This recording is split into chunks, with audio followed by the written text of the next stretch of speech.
Assalamualaikum warahmatullahi wabarakatuh. Salam sejahtera bagi kita semua. Om Swastiastu, Om Namo Buddhaya. Halo student, bagaimana kabarnya? Semoga kita semua selalu dalam keadaan sehat dan dilindungi oleh Tuhan Yang Maha Kuasa. Hari ini 3 April 2020, Pak Heru memberikan pembelajaran online untuk pelajaran matematika dengan materi kesebangunan dan kekongruenan. Pembelajaran online ini terbagi menjadi 3 sesi. Sesi yang pertama adalah sesi presensi. Sesi yang kedua menyimak video pembelajaran. Dan sesi yang ketiga adalah sesi diskusi, mengerjakan tugas yang sudah diberikan oleh Pak Heru melalui video pembelajaran ini, memfoto jawaban dari tugas yang diberikan, kemudian mengupload jawaban pada Google Form yang linknya sudah disediakan dalam Google Form.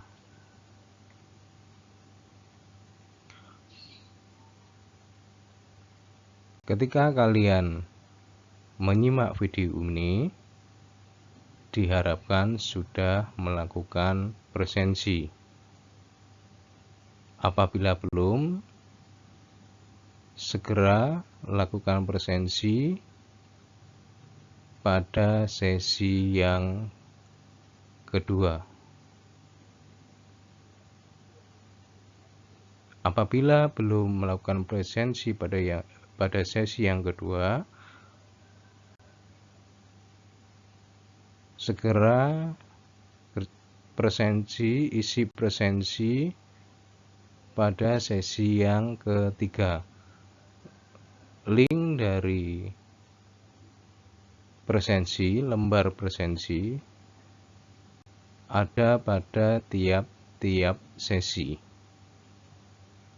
Bagi yang sudah mengisi pada sesi pertama, tidak perlu mengisi presensi pada sesi yang kedua.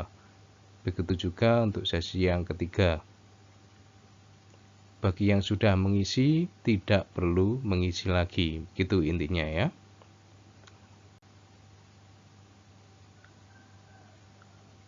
Kemudian perhatikan, baca, dan laksanakan petunjuk-petunjuk yang tertulis dalam tiap-tiap sesi. Dan perhatikan pula pada tiap-tiap sesi ada batasan waktu. Diharapkan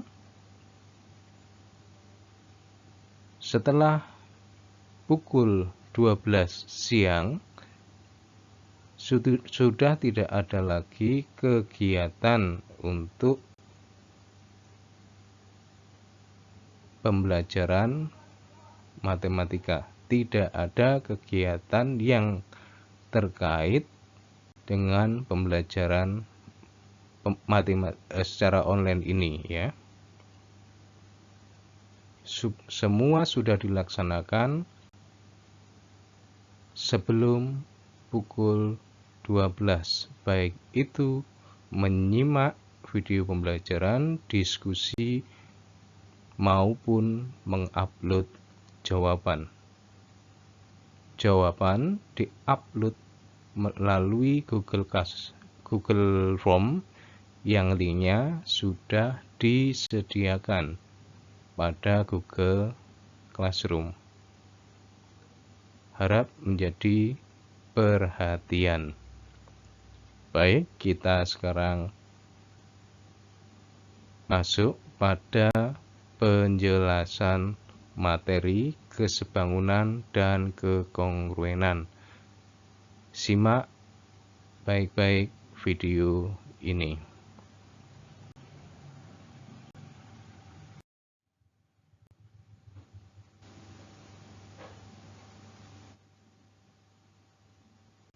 Baik, untuk pertama, Pak Heru akan menyampaikan kompetensi dasar yang harus kita capai untuk pembelajaran materi kesebangunan dan kekongruenan. Kompetensi dasar yang pertama menjelaskan dan menentukan kesebangunan dan kekongruenan antar bangun datar. Yang kedua, menyelesaikan masalah yang berkaitan dengan kesebangunan dan kekongruenan antar bangun datar.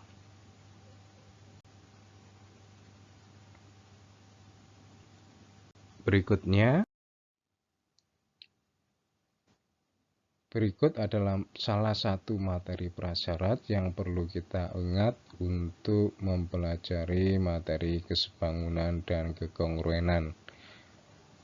Ini adalah materi kesebangunan.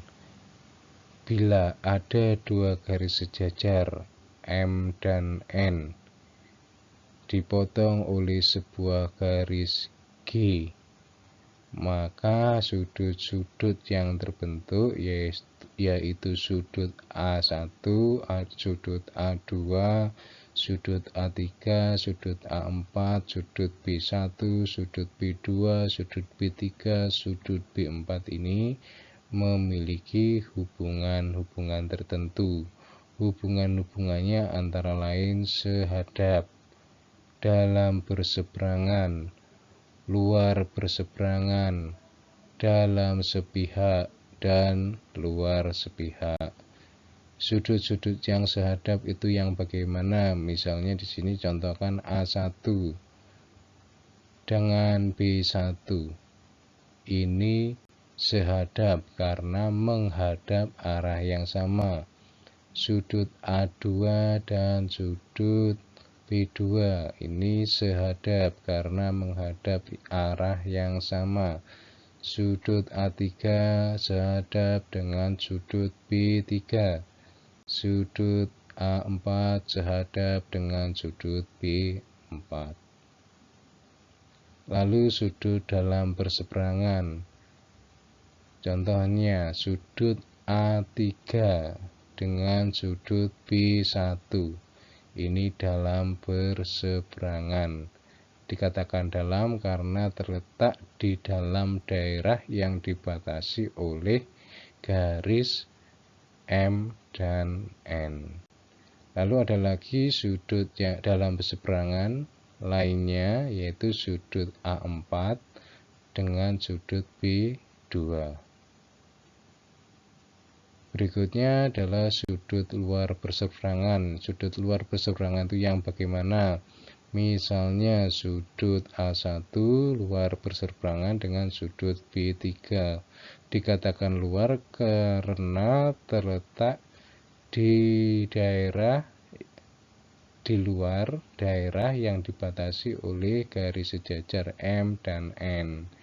Ada lagi sudut luar berseberangan, yaitu sudut A2 dengan sudut B4.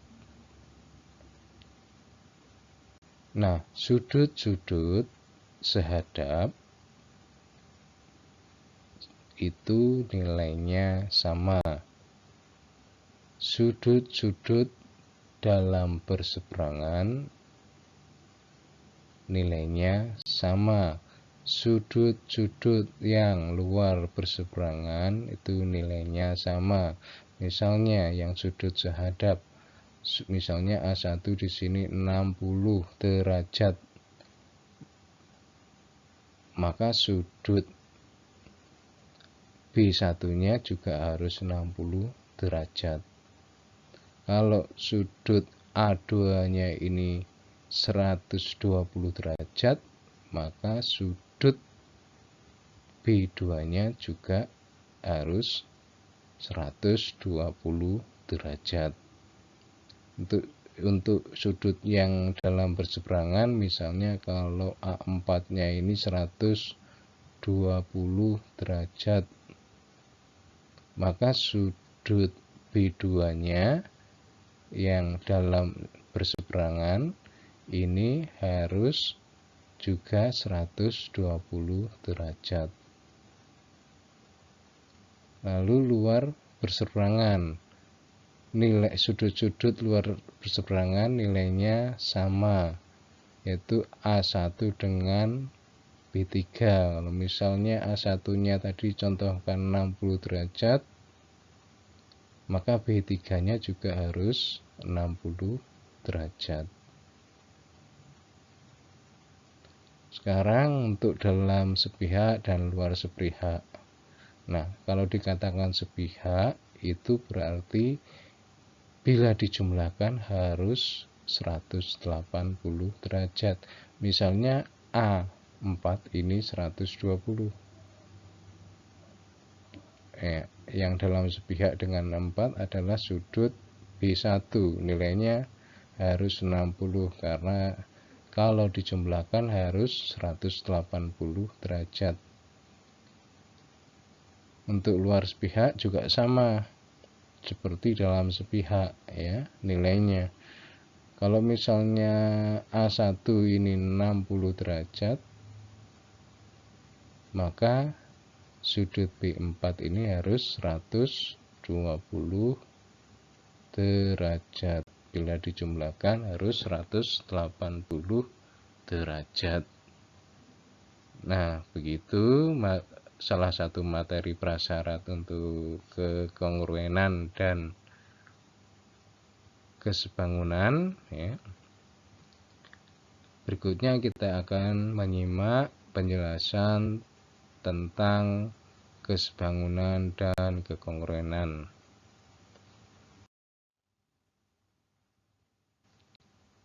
Perlu diketahui konsep kesebangunan dan kekongruenan banyak diterapkan untuk mengukur tinggi objek seperti gedung, menara, dan lain-lain. Misalnya bila kita ingin mengukur tiang bendera, tentu dengan tidak menurunkan tiang benderanya, kita bisa menggunakan konsep tentang kesebangunan dan kekongruenan. Nah, apa itu kesebangunan dan kekongruenan? Berikut adalah konsep dasar tentang kesebangunan. Untuk materi kesebangunan dan kekongruenan ini kita batasi pada bangun datar. Nah, konsep dasar dari kesebangunan pada bangun datar adalah bangun segitiga. Baik, kita pahami tentang konsep kesebangunan pada segitiga. Dua bangun segitiga dikatakan sebangun bila memenuhi syarat. Yang pertama, sudut-sudut yang bersesuaian sama besar. Yang kedua, sisi-sisi yang bersesuaian memiliki perbandingan yang sama. Pak, bagaimana sih maksudnya? Nah, baik, kita akan mencoba memahami ya. Misalnya ada dua segitiga ABC dan segitiga PQR. Segitiga ABC dan segitiga PQR ini memiliki sudut yang sama besar. Sudut ABC dengan sudut PQR, sudut ABC dengan sudut PQR ini nilainya sama. Lalu sudut BAC dengan sudut QPR. Nah, ini nilainya sama. Lalu sudut ACB dengan sudut PRQ, sudut ACB dengan sudut PRQ. Oke, saya tandai dengan dua tanda ini ya, dua tanda nol. Kemudian syarat kedua, sisi-sisi yang bersesuaian memiliki perbandingan yang sama. Nah, sisi AB dibanding dengan sisi BC harus sama dengan sisi PQ dibanding sisi QR.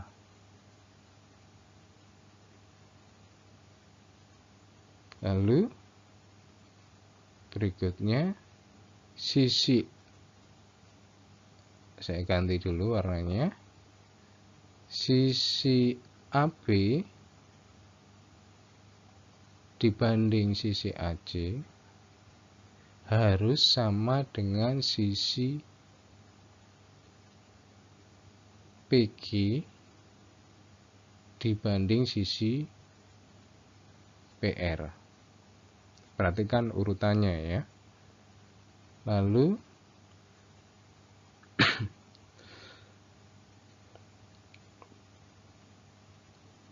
ungu, sisi BC dibanding sisi AC harus sama dengan sisi QR dibanding sisi PR.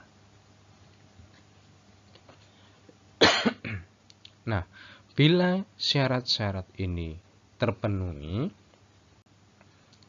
maka kedua bangun ini dikatakan sebangun.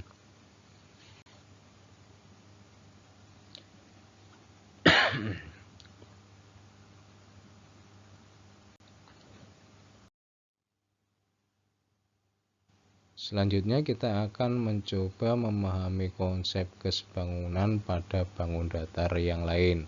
Di sini kita akan mencoba memahami pada bangun persegi panjang. Selidikilah apakah kedua bangun persegi panjang ini sebangun.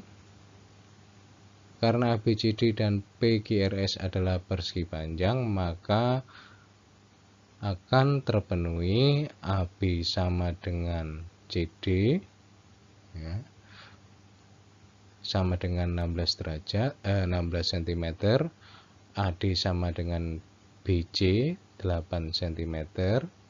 Lalu untuk persegi panjang PQRS, PQ sama dengan RS sama dengan 12 cm, PS sama dengan QR sama dengan 4 cm.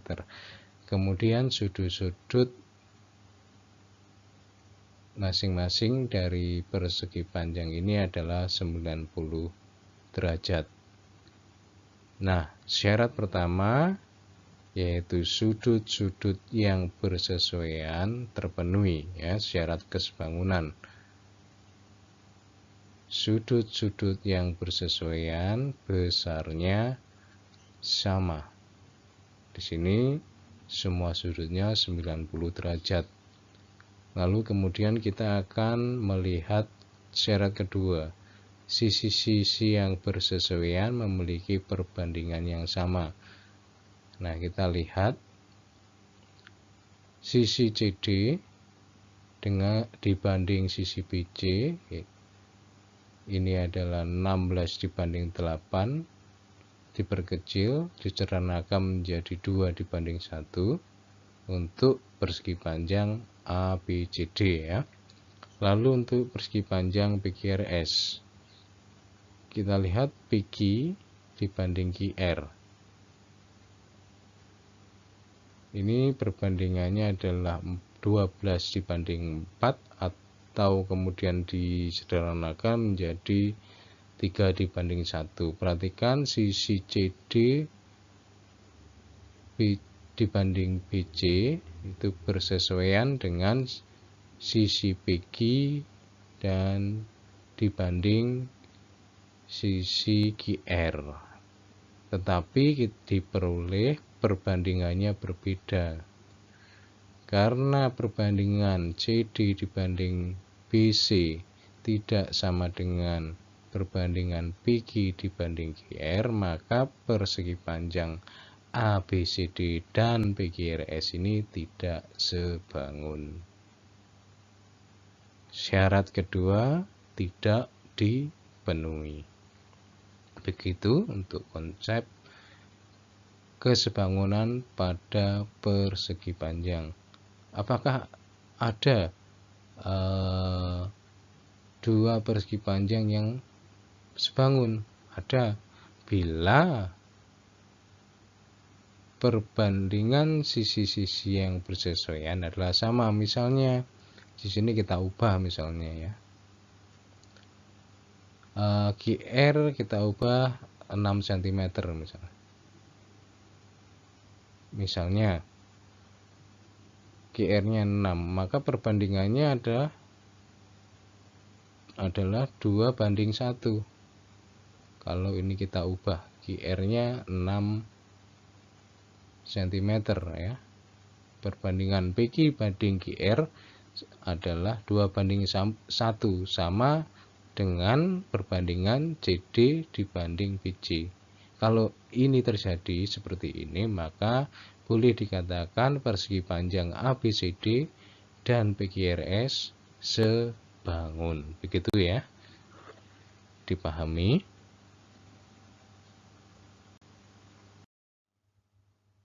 Nah, sekarang kita akan mencoba untuk memahami konsep tentang kekongruenan. Dua buah segitiga dikatakan kongruen bila memenuhi syarat-syarat berikut. Nah, ada 3 syarat ya. Maksudnya bagaimana, kita akan mencoba memahami satu persatu. Jadi ceritanya misalnya Pak Heru memberi 2 buah segitiga. Segitiganya ABC dan segitiga PQR. Uji. Coba selidiki apakah 2 segitiga ini kongruen. Nah, kita main detektifan ya, menyelidiki gitu ya. Ya. Yang pertama, sisi-sisi yang bersesuaian memiliki panjang yang sama. Maksudnya gimana sih gitu ya? Intinya gitu ya. Maksudnya itu kita diminta untuk melihat apakah sisi-sisinya itu panjangnya antara segitiga ABC dan PQR itu panjangnya sama enggak gitu ya, sisi-sisinya gitu. Maksudnya kalau sisi AC ini 6, AB 5 dan BC-nya 4 ya, lalu PR-nya 4, nah PG-nya 5, lalu RG-nya 6 gitu ya. Panjang sisi-sisi segitiga ABC dengan sisi-sisi segitiga PQR itu sama enggak panjangnya? Begitu maksudnya syarat nomor 1 gitu ya. Kalau ternyata panjangnya sama ya, kalau panjangnya sama ya kita masuk ke syarat kedua, menguji syarat kedua. Nah, kalau panjangnya tidak sama, bagaimana? Misalnya RG-nya ini 7 misalnya, ya jelas nggak sama, otomatis syarat tidak dipenuhi. Jadi dikatakan, disimpulkan ya, 2 segitiga ini tidak kongruen.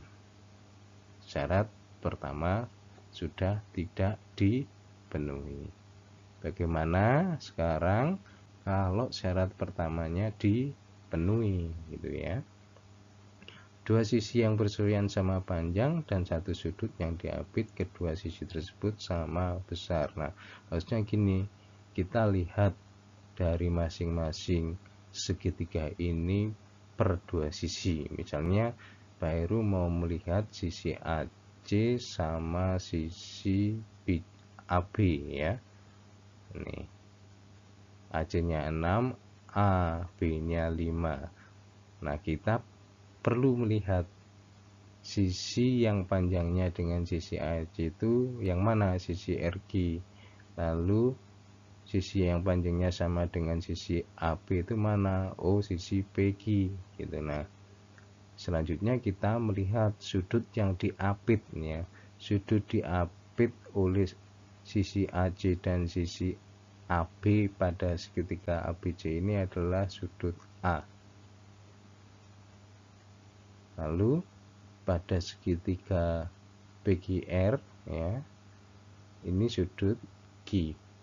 Nah, di syarat kedua ini kita diminta melihat, mengukur apakah sudut yang ada di situ, sudut A dan sudut Q itu besarnya sama.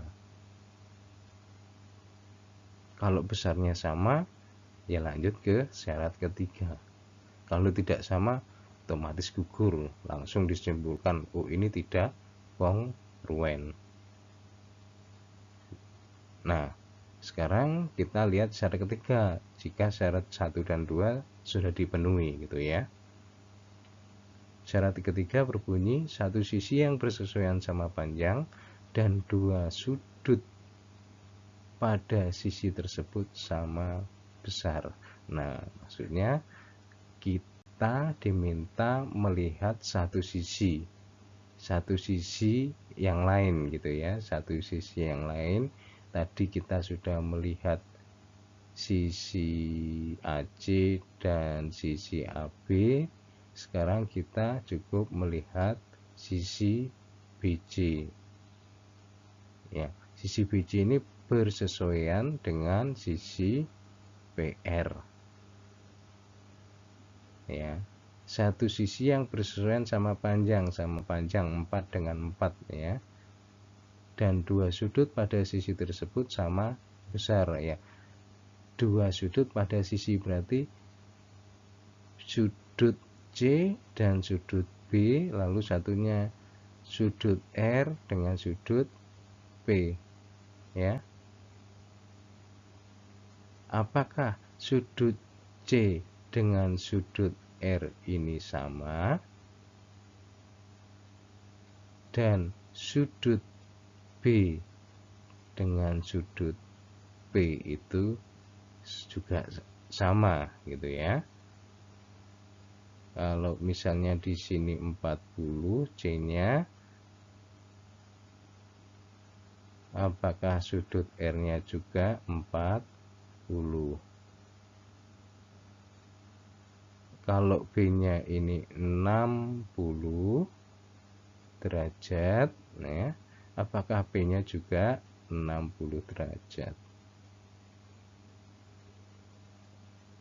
Lihat posisinya ya, 60 di mana, 60 derajat di mana, dekat dengan sisi yang mana begitu ya. Kalau ini dipenuhi 1 2 3 dipenuhi, maka boleh disimpulkan kalau segitiga ini, dua segitiga ini adalah segitiga yang kongruen. Kalau tidak, ya disimpulkan dua segitiga yang tidak kongruen.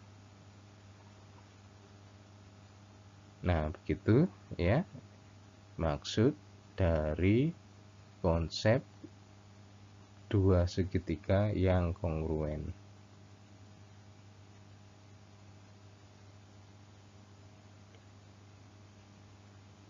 Jadi intinya di mana sih sebenarnya Anda untuk kekongruensian ini? Sebelumnya kita sudah belajar kesebangunan, apa bedanya dengan kekongruenan ya. Bedanya hanya satu intinya. Pada kesebangunan, syarat sudut-sudutnya disyaratkan juga harus sama semua. Dan perbandingan sisi-sisi yang bersesuaian juga sama. Tetapi pada kekongruenan, sisi-sisi yang bersesuaian bukan lagi perbandingan, tetapi panjangnya sama. Jadi inti perbedaan antara kekongruenan dan kesebangunan ini pada panjang sisi-sisinya, ya. Kalau kekongruenan panjang sisinya sama, kalau kesebangunan perbandingan sisi-sisi yang bersesuaian harus sama. Itu poin dari kesebangunan dan kekongruenan, ya. Baik, kita lanjutkan. Untuk kekongruenan, kalau dua buah bangun kongruen, ini ditulis dengan tanda seperti ini, ya. Jadi kalau segitiga ini kongruen, kita tulis segitiga ABC kongruen dengan segitiga PGR. Nah, sampai di sini penjelasan Pak Heru tentang kesebangunan dan kekongruenan. Oh ya, ada lagi yang perlu ditambahkan sebagai catatan. Kalau dua buah bangun segitiga itu kongruen, pasti boleh dikatakan sebangun. Tetapi kalau dua buah bangun segitiga dikatakan kongruen, sebangun, belum tentu segitiga itu kongruen, gitu ya. Baik, silakan diulang kembali, di replay kembali video ini untuk memahami penjelasan dari Pak Heru sebelumnya, gitu ya. Sekarang kita akan masuk pada contoh soal. Baik, sekarang kita akan belajar bagaimana menyelesaikan soal kesebangunan, gitu ya. Diketahui segitiga PQR sebangun dengan segitiga RSU. Tentukan panjang GR dan QU. Nah, sebelumnya, karena dalam soal ini ada dua segitiga, baiknya kita pisahkan dua segitiga PQR dan RSU ini menjadi dua gambar, ya, menjadi dua gambar agar kita mudah untuk melihat segitiganya, ya, tidak terpengaruh oleh segitiga yang lain. Yang satu tidak mempengaruhi segitiga yang lain. Ini umumnya biasanya lebih mudah kita melihatnya, ya. Baik, karena diketahui kedua segitiga ini sebangun, maka syarat-syarat kesebangunan, yaitu sudut-sudut yang bersesuaian sama besar dan sisi-sisi yang bersesuaian memiliki perbandingan yang sama, maka pertama kali yang perlu kita lihat adalah mana sih sudut-sudut yang bersesuaian dan sama besar, gitu ya. Baik, perhatikan antara sudut RSU dengan RPQ. RSU dengan RPG. Ini sudut, ini besarnya sama. Kenapa sama? Karena sudut yang sehadap. Ya, ingat kembali materi tentang hubungan antar sudut. Lalu sudut RUS dan RQP ini juga sehadap, besarnya sama. Lalu sudut R pada segitiga RSU maupun segitiga PQR ini posisinya tetap. Nah, kita tandai. Nah, ini silang ya. Lalu ini silang, tanda silang. Nah, sekarang kita sudah mengetahui mana sudut-sudut yang bersesuaian dan sama besar. Lalu yang kedua, bagaimana melihat mana sisi-sisi yang bersesuaian. Perhatikan sudut X ini, sudut S yang besarnya sama dengan sudut B, posisinya di sini. Lalu sudut U ya, dengan sudut Q besarnya sama. Maka yang sisi yang bersesuaian adalah SU dan PQ. Lalu kemudian R, sudut R pada segitiga RSU posisinya dan juga pada segitiga PQR ya, dilihat posisinya sudut R dengan sudut U juga dan sudut Q. Nah ya, perhatikan posisinya. Nah, ini berarti sisi QR bersesuaian dengan sisi RU. Sisanya RS bersesuaian dengan PR itu ya. Karena kita pertama kali mencari QR, nah maka kita lihat perbandingan yang memuat QR, yang ada QR-nya, yaitu nah ini dikawankan dengan yang mana, diperbandingkan dengan yang mana yang ada, yang sudah diketahui panjang sisinya. Nah, berarti perbandingan antara PQ dibanding QR, nah nilainya harus sama dengan SU dibanding UR. Nah, ini kita masukkan menjadi seperti ini ya. Lalu kita selesaikan. QR-nya sama dengan 20 cm. Selanjutnya kita mencari QU. Berapakah panjang QU? Perhatikan posisi QR ada di sini, lalu QU ada di sini. QU yang ditanyakan.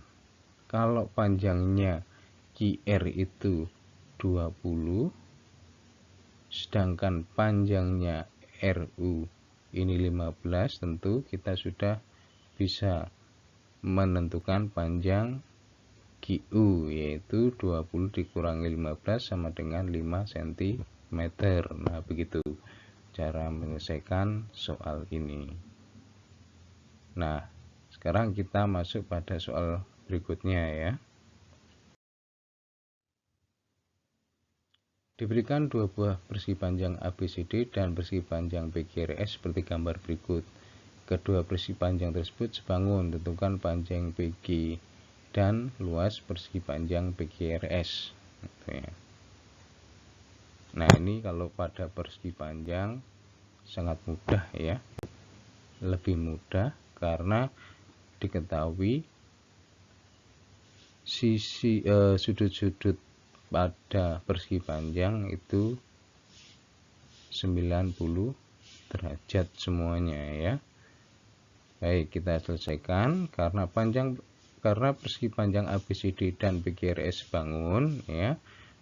Ingat syarat-syarat sebangun pertama kali adalah sudut-sudut yang bersesuaian besarnya sama. Nah, otomatis kita sudah tidak perlu menguji bahwa sudut mana yang besarnya sama ya, karena semuanya 90 derajat. Tinggal kita melihat perbandingannya aja gitu ya. Nah, ini AD dibanding AB ya, harus sama dengan PS dibanding PQ. Kita masukkan hasilnya berapa? Hasilnya adalah 24.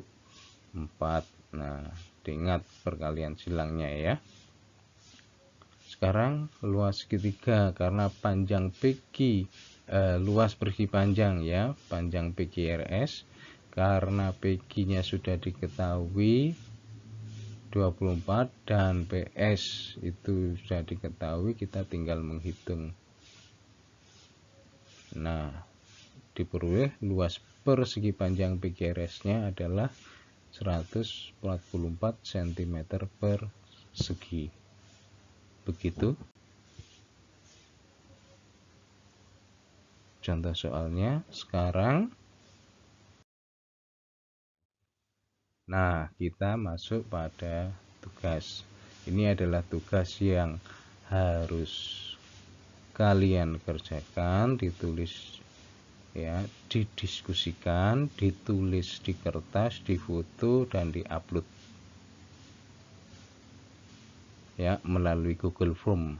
Ingat waktunya sampai pukul 12.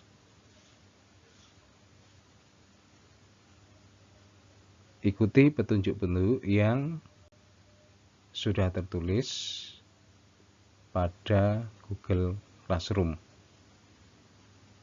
Begitu dari Pak Heru, kurang lebihnya Pak Heru mohon maaf yang sebesar-besarnya. Selamat menjalankan tugas dan tetap semangat.